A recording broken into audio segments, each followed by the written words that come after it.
All right. Welcome everyone to our chat with Julie Hansmire. Wait just another minute or two to make sure everybody is here. We're very excited to have you all. All right. Thanks everyone for sharing your Thursday afternoon and evening with us. And thank you so much to Julie for sharing your busy time to be here with us. We are very excited. I'm glad to be here. All right, we'll give it just another minute, make sure folks have time to get in, and then we'll get started. All right, well, let us get started. Welcome, everyone. Thank you so much for attending our chat with Julie Hansmire. Just give a little introduction really quick, and then we'll let Julie talk because she's the one that we want to hear from. For folks that may not be familiar, Brooklyn Tweed has been in the business of making American designed, sourced, and manufactured yarn for about 10 years. And our company basically started with the question, can someone, and why isn't anyone, creating breed-specific American wool with all of the wonderful wool resources that we have in this country? Why is nobody taking this wool and making great yarn for hand knitters and making it all with American manufacturing, given the great tradition of American textile manufacturing? And so Jared Flood, just over 10 years ago, asked that question, started investigating, and created our first yarn shelter in 2010. Which seems like a very long time ago now. And so that's been the question that we ask ourselves over and over. Who's making yarn? Who can we make yarn with? What breeds of sheep are out there that people are raising? And so that's what we've been doing. And as we've done this throughout the years, we wanted to dial it down even further. We really wanted to know where the wool was coming from, who's raising this wool, who are the people that are watching the flocks and shearing the sheep. We want to know the whole process from start to finish. So we started our ranch series of yarns where instead of just using a single breed of sheep, we went single source. We want to know who the rancher is. We want to go out, meet them, talk to them, share their story, see the sheep, meet the people who are working with the sheep. And so this week, we launched our third ranch-specific yarn, Ranch 03 Campbell-Hansmire, with the amazing merino wool from Julie Hansmire's flock, which is regarded as some of the finest wool, if not the finest wool, being raised in this country right now. We think so. Other people think so. We agree. And so we're really, really honored to be able to work with Julie's wool and turn it into a really wonderful yarn to share with folks. We've got some of our yarn and our samples here behind me. And we invited Julie to come and tell us about her process, her background. She is an amazing person with a very deep knowledge of this industry. This is a very male-dominated industry. So for a woman rancher to be doing this on her own and to have risen to become one of the most well-respected people in this industry for raising beautiful, beautiful wool year after year is an amazing accomplishment. And so we're here to find out more about Julie's story. Julie, we met you, let's see, a couple years ago. Luigi and Stephanie met you at ASI. So that was when our relationship started, and we started talking to you about making a ranch-specific wool. So we knew where the wool was coming from, and you knew where your wool was going. So what was that like? Yep. Well, thanks, Cal, for that nice introduction.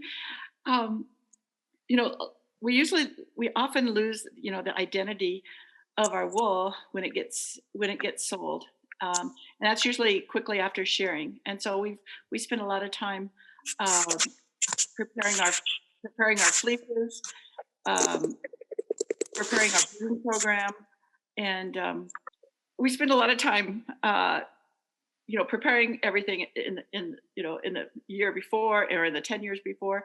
But we lose identity of our wool often when it sells. So when I met Luigi, when I met Stephanie, they were interested in making a ranch specific yarn. And that was like music to my ears, because I'm always asking, well, where does this wool go to? And sometimes I know in general where it goes to, because our merino yarn can go into the most beautiful uniforms, women's dresses, women's suits, and at least ourselves, we really watch the black fibers. So it can go into a pastel or pink or yellow. It can go into any color, because there's not going to be a lot of black color in it. And but anyway, it was a treat to meet Luigi and Stephanie. So you have quite the background. So you've been raising sheep for almost 30 years now. And before that, you've had a background growing up around the cattle industry.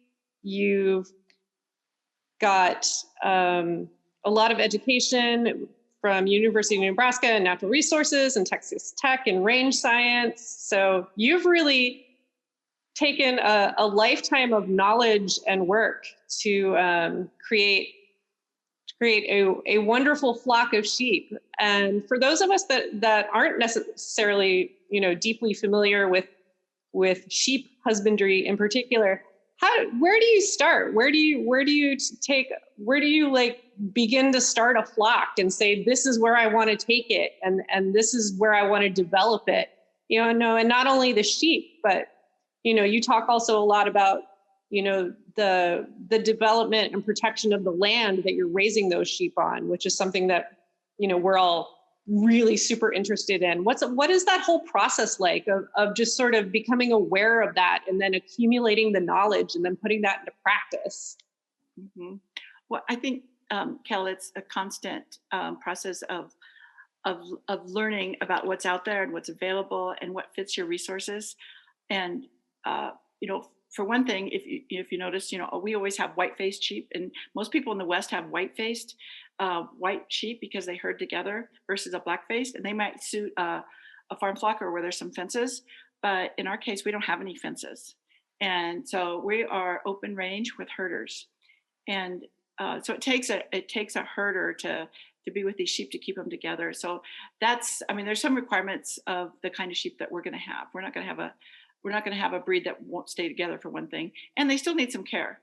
And you gave me a compliment, but I want to say about my business. But I do have a really good team that works together, and I've got Peruvian sheep herders. I've got a great ranch manager.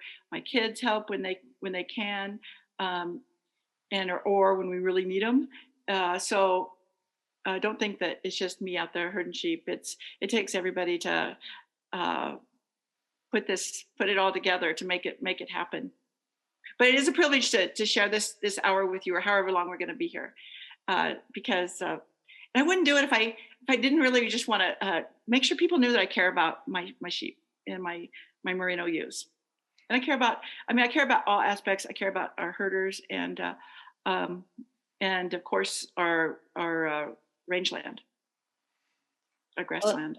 It definitely shows. I remember when we got the first box of your clip to see in the office for the first time. So we just got this big box full of raw wool, just straight off the sheep. And we started taking it out of the box and passing it around the office, and just seeing the amazing quality of this wool before it had even been washed, way before it was ever going to become yarn. And we were just blown away by just the amazing quality of every single piece of wool in that box. So it definitely shines through. And then to be able to take that and turn that into a yarn was super exciting for us. Yeah, great. Our merino wool is from a breed of sheep, right? And that's what, but I mean, it's long and it's soft, and it's really, when I can't wait till we share next week, because when the fleeces come off the sheep, you can just feel them, what they are. And we'll grade a little bit. If there's some a little bit shorter, a little bit coarser, you can just feel it with your hands. You hardly have to look at it. That's so exciting. So someone has a question in the chat about guardian dogs for the sheep. Do I look at that? Oh. Yeah, they want to know if you, now I know you have Frida and your other dogs for herding, but do you also have guardian dogs for your sheep? Yeah, we do, Kel.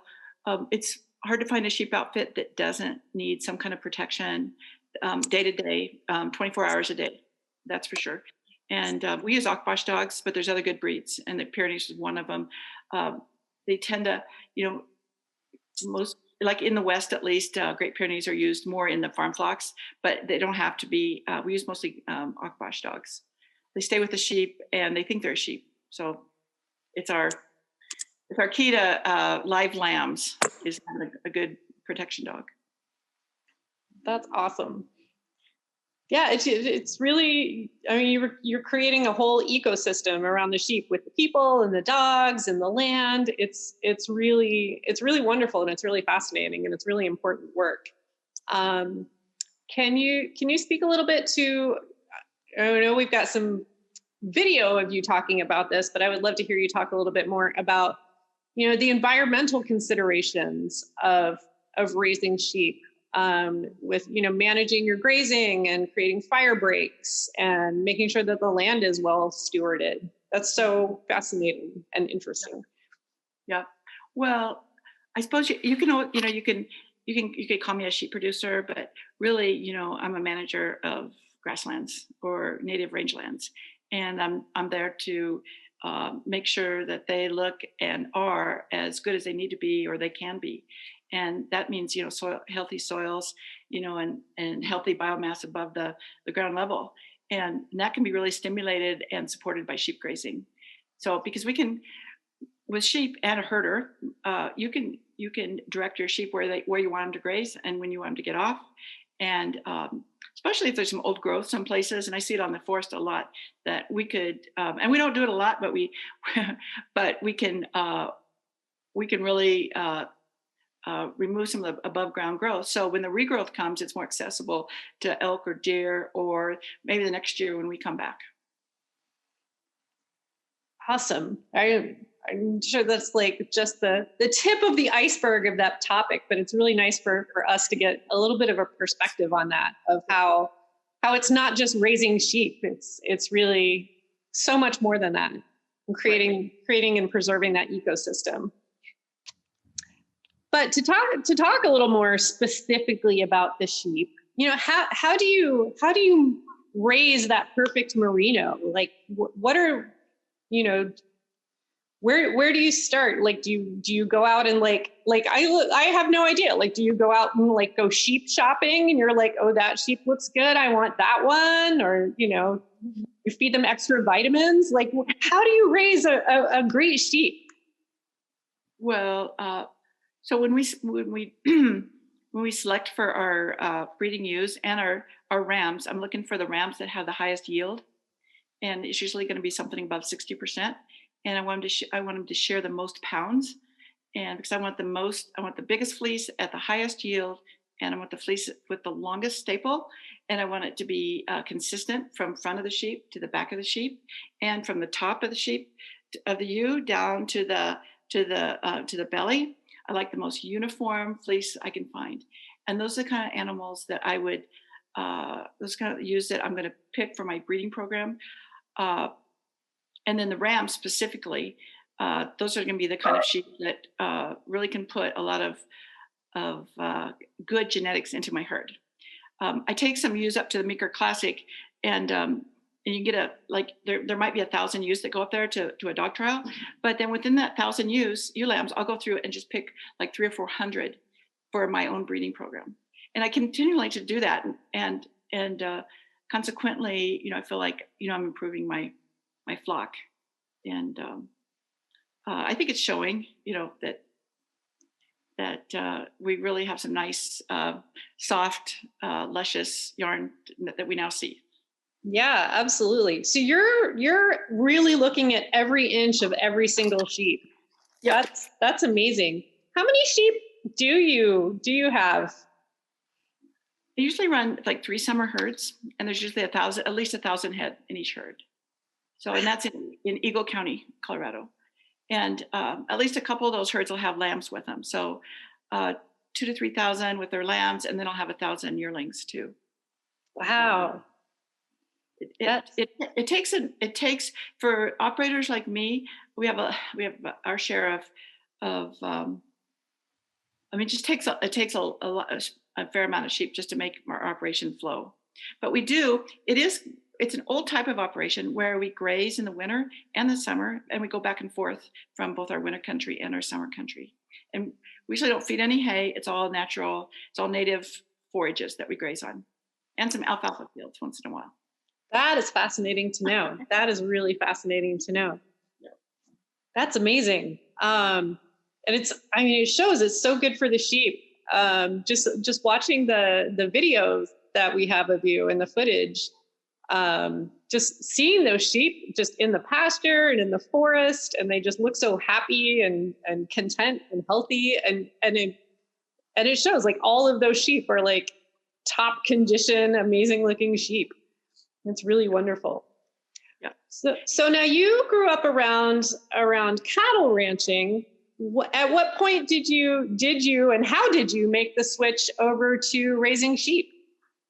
Well, I was actually raised near a little town called Fairbury, Nebraska, and it was mostly like wheat fields, and there was some cattle, but no sheep. And so it was when I worked for the Bureau of Land Management, because that's when my education took me to working for the government. And I really thought that I might work for them forever. And then I did a master's project in Texas on range management too, in prescribed burning. But I ended up marrying somebody that was in Colorado that I worked next to, and near Silverton. And so we ended up get married and start our own sheep flock. So I don't know if that was your question or not, actually. That's where it all started. Somebody asked me, Cal, if I actually work with my own fiber, and I think that's a fair question. And I've not knitted until this year, and I'm loving to knit. But it's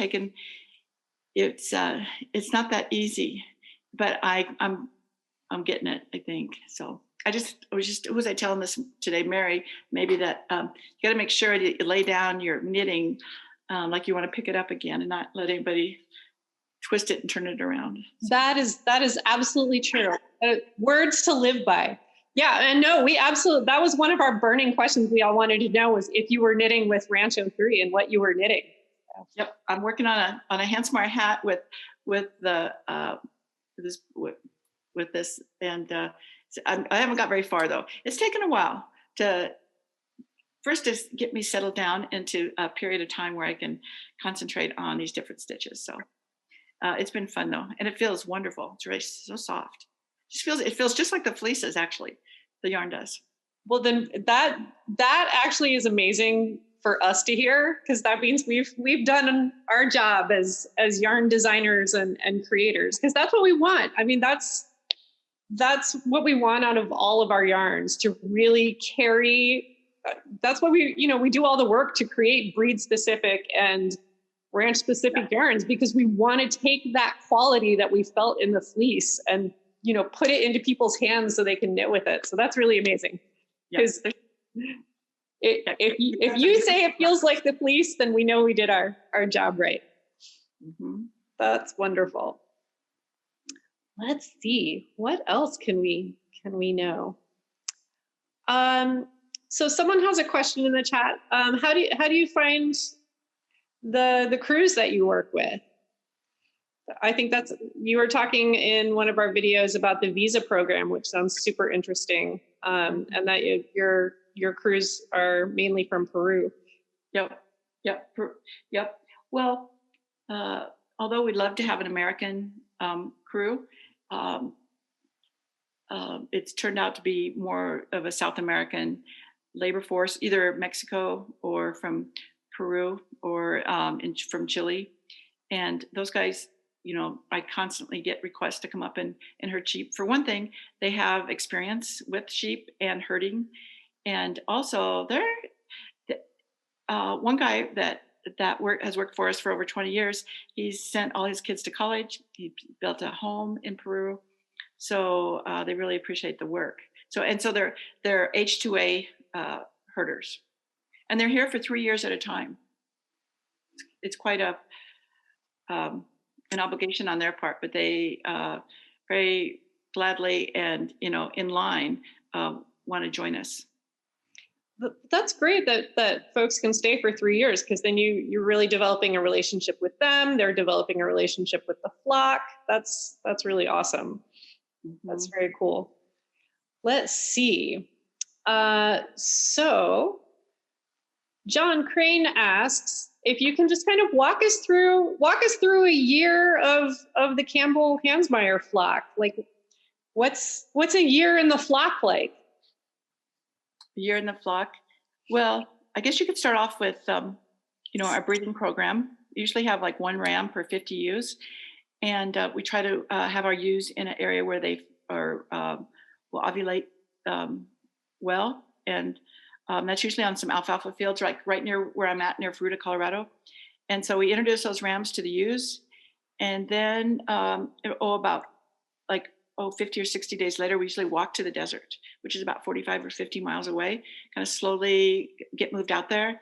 And it's one of my favorite things to do is get my horse saddled up, and Frida and I, or somebody and I, take a group and like a front group of the herd and walk down the road and then walk across the desert. So we stay out on our desert rangeland, and hopefully we have some snow. We don't have a lot of snow this winter, but usually have some snow to drink from, or some live streams to drink from. And then we shear. I'm going to get ready to shear now, next week or the week after. So by March we've sheared, and I'm right there at the shearing table. I'm not usually in the back working the sheep. I wouldn't mind doing that, but I want to be right there at the shearing table. I'm watching all the shearers shear the sheep. And then I'm overseeing the fleeces as they're removed from the sheep, and make sure everything's looking good. And then there'll be a grader there, but I will oversee the grading and make sure everything's categorized appropriately into whatever class we feel like it all needs to go into. The majority of our will go into our main line, and there'll be a couple off sorts, but we want to take off some skirting material. We want to take off some tags, some pieces, but our main fleece will go into a main bale of wool. And then after we shear, it's usually a couple of weeks before we lamb. So you just kind of get back and get back on their, recognize each other. It is kind of funny to see that, especially the ewe lambs. Sometimes when they get sheared, they'll jump off the trailer and they won't recognize each other. So they'll act, afraid. But it didn't take very long to realize that they're all their sisters are right there. But so we do that in March, and then in April we lamb, and we range lamb. And so if any of you are sheep producers out there, it's not like in a shed or anything, it's out in the open, but we hold back our drop. We hold back the ewes and lambs stay back, and then we pull off our droppers, it's called. And morning and night, we pull off the ewes that are yet to lamb, and the ewes and lambs that have already lambed, they just stay where they are. So that's part of that process. And then by the end of May, we've moved back up to the high country, back up to Eagle County. And that's where we spend the summer really rotating almost, every day to like fresh pasture. And that's a fun time too, to see what, comes about. I mean, it's always, there's never a dull moment, I suppose. There's, predators are an issue. Somebody asked about livestock guardian dogs. In that country, we've got bear and mountain lion, and of course, always coyotes. So those, hopefully we can keep those guys at bay. And we do lose some lambs to, especially a bear, every year, but try to avoid that if we can. And then we ship our lambs in the fall, and kind of start our process over again. So thanks, John Crane, for that good question. Well, thank you for that amazing explanation. I had no idea that the ewes are lambing just in the wild. That's really amazing. Um, It's really a great system because they're not if they can keep track of them, the younger ewes, they're not as good about recognizing like whose is theirs. But if they're left alone, it's lots easier for them. So and so we put little groups together, like if there's a group of like 25, and then maybe 5 days later we put a group of 25 and 25, and then you got 50, and then 50 and 50 is 100. So by a couple of weeks you've got a group of 250, and then you put a group of 250 with another 250, and then that's probably as big as we get, is like 250 to 500 ewes with their lambs together until they grow up. That's awesome. That's amazing. Just to imagine this whole cycle. So the herders are out with the sheep just like constantly during this process.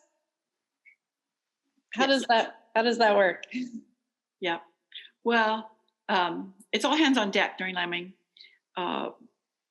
The guys and myself, I mean, we're either out there supporting.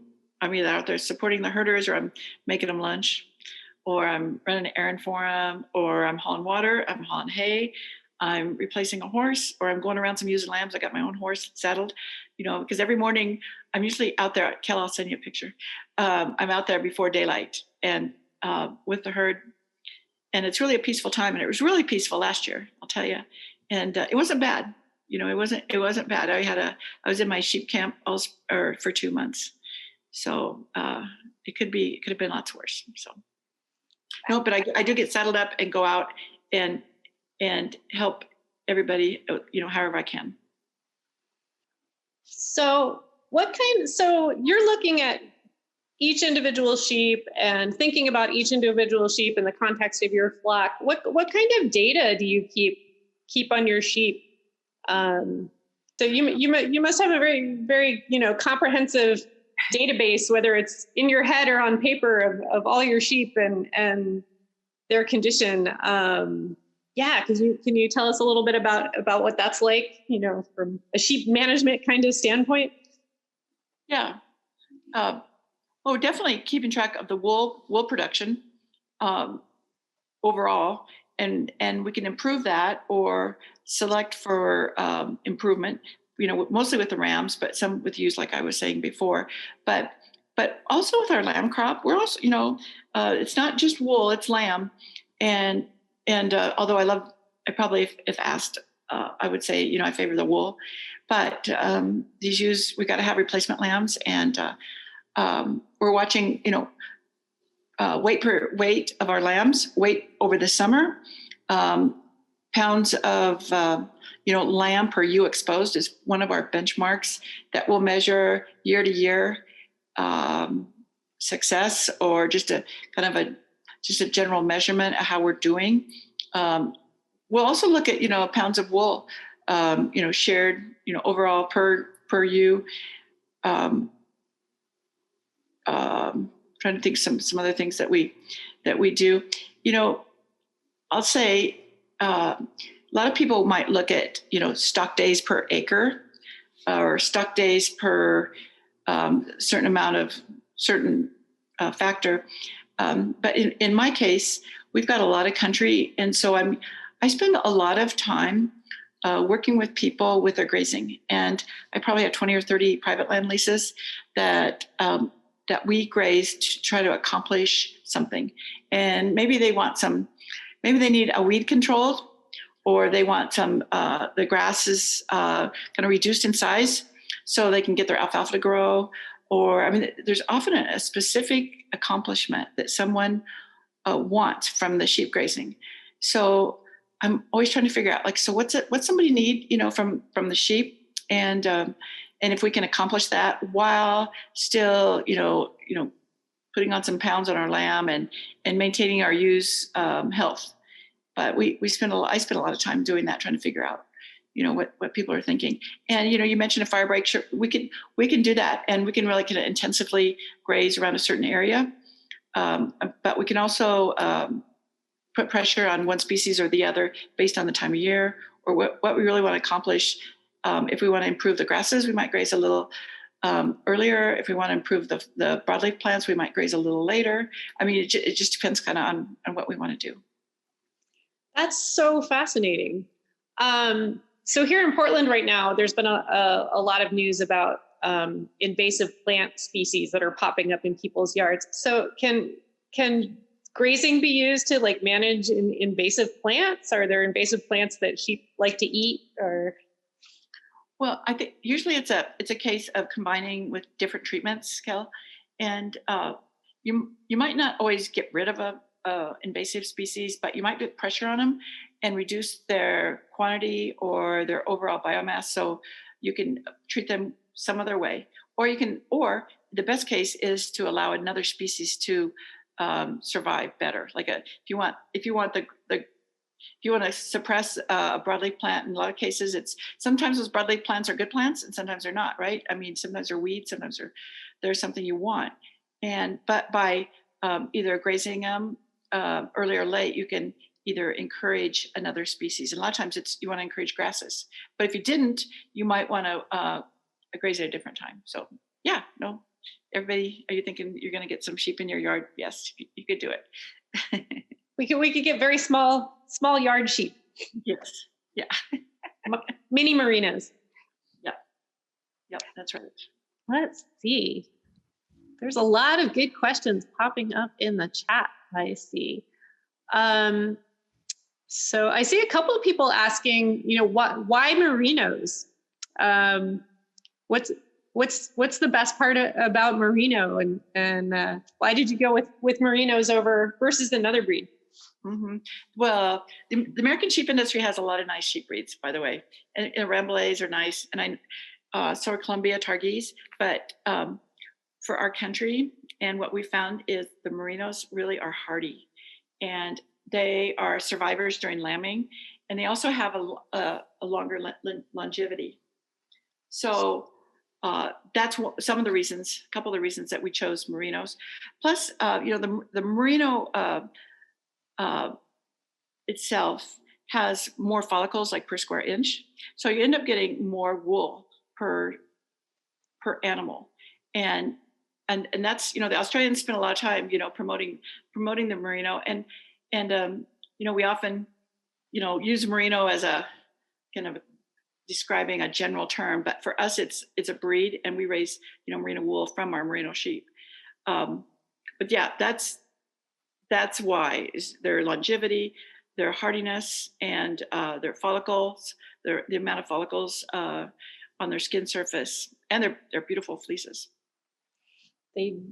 Merino is some of the most beautiful wool, and merino with a capital M, as we like to call it at Brooklyn Tweed. Because for us, it's it's that distinction between just, do you mean small M merino, generic fine wool, or do you mean capital M merino, the sheep breed with those certain characteristics? Right. Someone wants to know, what is your favorite thing about being a rancher, about being a sheep producer? Yeah, well, I get to work with my dogs, right? So when you put on your dog whistle in the morning, it's going to be a good day. And, or if you get a saddle up your horse, it's going to be a good day. So those two things are really fun. And I really like all the people in the sheep industry. They're very kind and thoughtful and mostly humble. So I've really enjoyed that. And I do like solving some problems, solving some puzzles. And there's always a big puzzle in our life. So if you can kind of figure that out, it's challenging, or that makes you think. Got to be something new every day, I imagine. Well, and Luigi was describing to me, watching you, get up, early in the morning and head out into like freezing rain and going for miles and miles to watch the sheep. So I expect you have to love what you do if you're gonna do all of that. Yeah. All the days aren't that fun. It's not that fun to go out when it's raining or snowing, and and start off cold and your saddle's wet. But, it didn't take very long, about 20 minutes, and you go, okay, I got it. So. Awesome. Oh, here's a good question. Beverly asks, how do you pass on what you do and what you know to the next generation? I know that's a really big concern in the sheep industry in this country and in the wool textile industry, is that a lot of generational knowledge has been lost, and a lot of people are aging out of the industry. And what is that next generation going to be, and how do we encourage people? It's been really exciting to see more people getting interested in getting educated in sheep shearing. Our own Stephanie wanted to go to shearing school, and then the pandemic hit, so she hasn't been able to go yet. And so hopefully she will be able to go soon. But yeah, how do we get new people excited and interested in doing this tough work? Yep, that's a great question, and that sounds like a canned answer, but everybody says that. The sheep industry, the American sheep industry, has had like a Let's Grow and a young entrepreneurs program where we give scholarships and programs specifically designed for somebody in either just starting out or generally it's geared like from 25 to 35-year-olds, and help give them a step up anywhere we can. And even our own wool growers, we're always trying to encourage anybody that's younger than us to get involved, because it is tough. And you don't always get the weekends off, or you don't, and you have to really appreciate the life it is. So no, it's a good question. It's not an easy answer. That was a great answer for a great question. Yeah, I mean, one of the things that we had to realize early on is, being a yarn company, is that no, the sheep do not produce wool necessarily when you want them to. They produce wool when it is time to produce wool. So that is, it may not be on the weekend, or it may not be in April when you want to buy more wool. It's right. What it is. Right. Mitch asked, what is your favorite season where you are in Colorado? And is the flock easier to work with during different seasons? Is there a time of the year that you're always excited about? Summers are pretty nice in Colorado. So that's really a fun time to be in the mountains of Colorado with a herd of sheep. And but I'm going to say every season's pretty special. There was a period last, like October, when we got a kind of a surprise snowstorm, and we were tagging our ewes, and that means like cleaning up their rear ends, just any manure. And we got like 2 feet of snow, and I was really worried for our ewe lambs. And for about 24 hours there, we got up like every 2-3 hours and moved our sheep around so they didn't get like covered with snow. And they were fine. We didn't lose one. And but it was a little stressful that night to be out with the herd, and but we got through it just fine. It's just you got to be there and or make sure that everybody's thinking about the weather. Yeah, you can't just always put everybody in a barn or something. So, goodness. Let's see. James wants to know if you ever get to take a vacation in this business. Yeah, luckily, yes, I do once in a while. It's usually to some sheep meeting though, so or to go see some old sheep friends. How's that? Sounds like working in the yarn industry. We're like, we get to go to a festival where we're actually working, but it's it's different. It's something fun and different that we love. Yeah. How did you find your land, Julie? My late husband, Randy Campbell, he worked for a Greek sheep herder, and so when this gentleman was ready to retire, we bought his sheep, and his he transferred his grazing permit. But then after that, we kept building on that, and especially places that were recognizing the value of sheep grazing. There was a lot available. But you had to look for it, and you also had to be somebody that they trusted, and also offer something that they wanted or they needed on their ranch land. So it just took a while to just kind of grow it, but it wasn't easy. There's a lot of years when things were pretty frugal around here. No, I have another question about, sorry. I wouldn't trade it though. I wouldn't trade my life. Yeah. We have another question about what the sheep eat.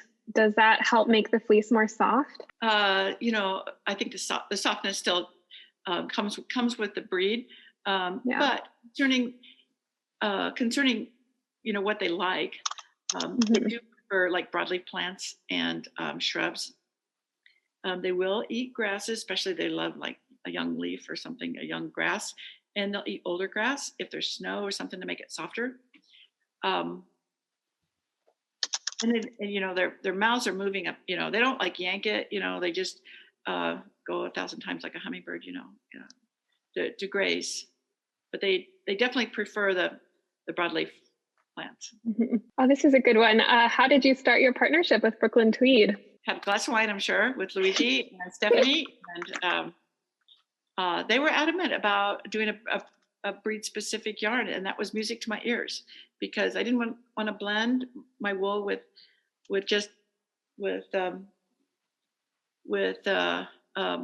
other non-merino wool right then. And so they wanted to make a yarn breed specific. So I love that.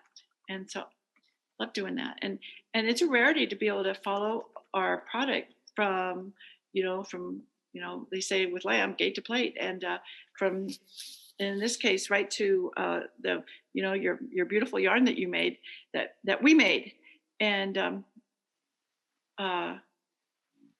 so it was a natural partnership.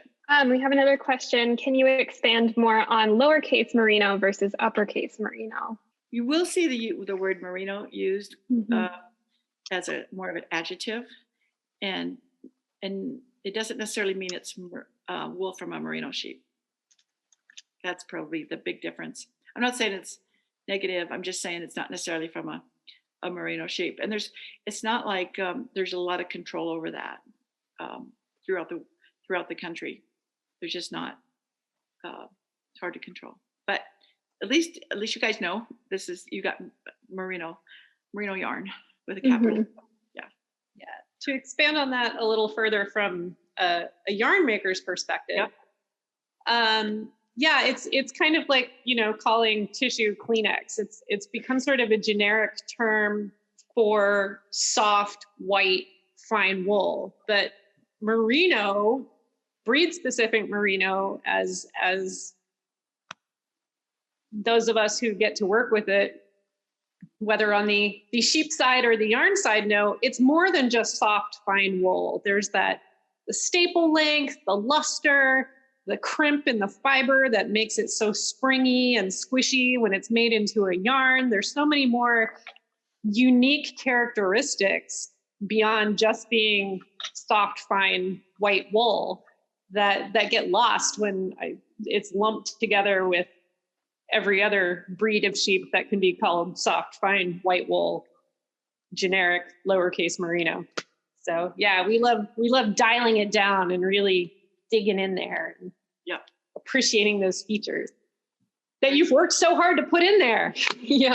Right. No, thank you for appreciating it. Really, that's really makes my whole world happy. So thank you.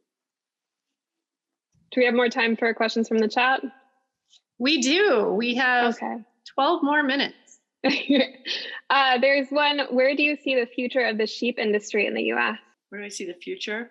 Well, there's so many opportunities. We can raise a lamb, from without it having to go into a feedlot, and wool, and we can raise it on our natural resources, our native grazing lands, and I don't know about big expansions in the West, but I do see smaller flocks growing, and the infrastructure for that, processing plants or wool mills or, doing what you're doing, I can see only expanding. That's going to expand in the future. So hopefully we see it grow. I mean, there's some states, like Missouri or Iowa, they might have like 50,000 sheep producers. And whereas in Colorado, we probably have less than 1,000 sheep producers. So those ones that have 50,000, they probably can add, some more sheep to theirs, and it would expand the whole industry. But it's going to take everybody to work together. But one of my reasons for being so happy about working with Brooklyn Tweed is because I do get to share. You don't often get to, really hear the nitty gritty about an operation, and you guys were interested in that. So thank you. I know we always want to know everything, I think. We have another question.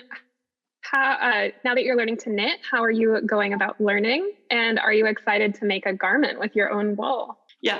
Okay. So I have my circular needle, and I've got a couple rows. I got cast on, and I'm liking it, but it's not that easy. And I think if I've said this, if I can make this hat, if I can knit this hat, I can build a house. And it makes me appreciate those of you that are knitting. It really does. It's like, wow, there's a lot of instructions, but it's not, but it's also a peaceful feeling. Like once you can get going on something, it's very, very peaceful.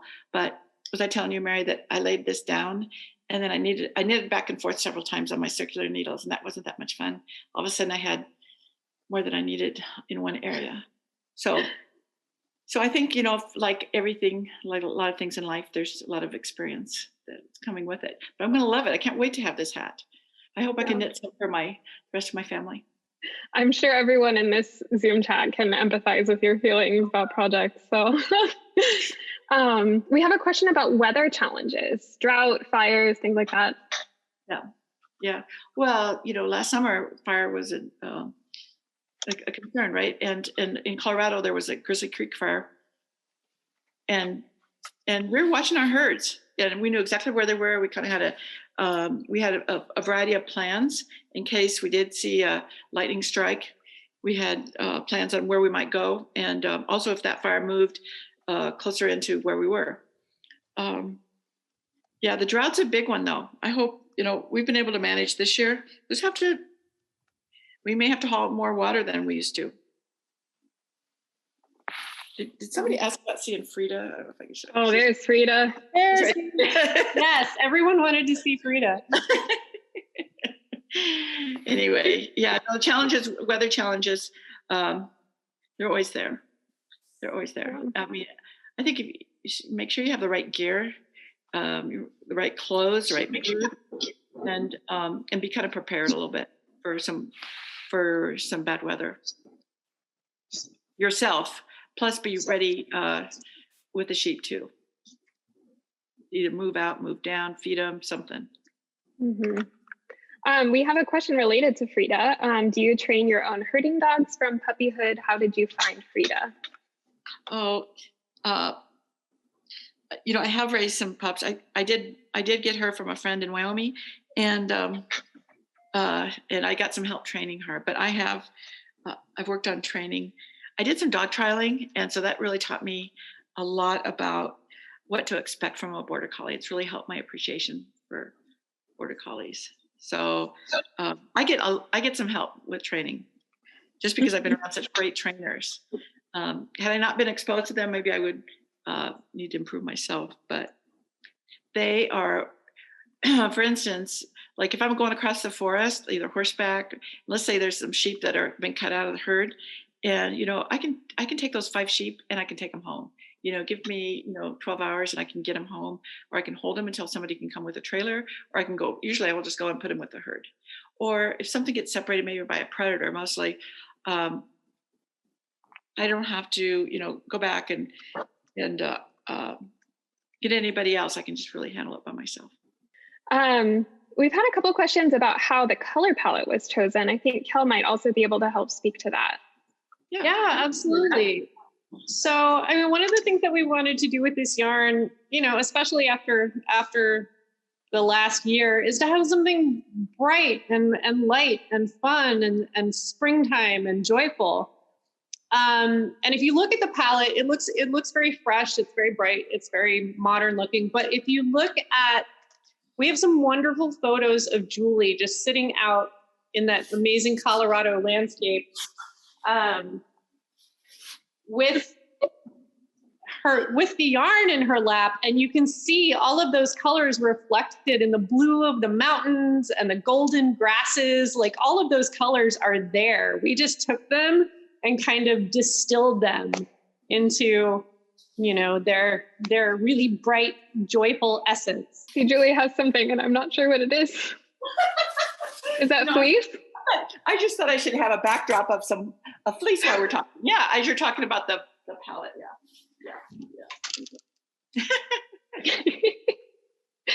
That's great. Luigi wants to know, what have you learned about knitters that you didn't know before through this collaboration with us? They are amazing. Knitters are amazing. Holy smokes. I didn't know they could do this, like read this pattern and then really get it done. So I have a huge appreciation for anything, even more appreciation for something that's handmade like this. And it's not going to be it's going to be when I finish this hat. It's going to be very special.